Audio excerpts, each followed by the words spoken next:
Hello అండి.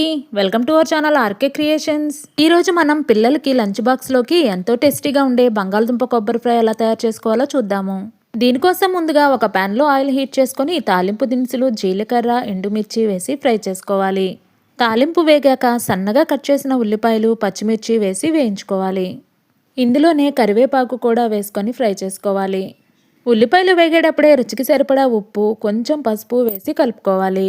ఉల్లిపాయలు golden brown కలర్లోకి ఫ్రై అయిన తర్వాత అల్లం వెల్లుల్లి పేస్ట్ వేసి పచ్చివాసన పోయే వరకు ఫ్రై చేసుకోవాలి. ఇప్పుడు చిన్న చిన్న ముక్కలుగా కట్ చేసి ఉంచిన బంగాళదుంప ముక్కలు యాడ్ చేసి మీడియం ఫ్లేమ్లో ఉంచి 10 నిమిషాలు ఫ్రై చేసుకోవాలి. 10 నిమిషాల తర్వాత ఫ్రై అయిన బంగాళదుంప ముక్కలలో రుచికి సరిపడా కారం ధనియాల పొడి జీలకర్ర పొడి వేసి కలుపుకోవాలి. ఇలా ఒక 5 నిమిషాలు ఫ్రై అయిన తర్వాత పచ్చి కొబ్బరి తురుము యాడ్ చేసి 5 నిమిషాలు మగ్గించుకోవాలి. చివరగా కొత్తిమీర యాడ్ చేస్తే చాలండి. ఎంతో టేస్టీగా ఉండే పొటాటో కొబ్బరి ఫ్రై రెడీ అయినట్లే. మీరు ట్రై చేసి టేస్ట్ని ఎంజాయ్ చేయండి.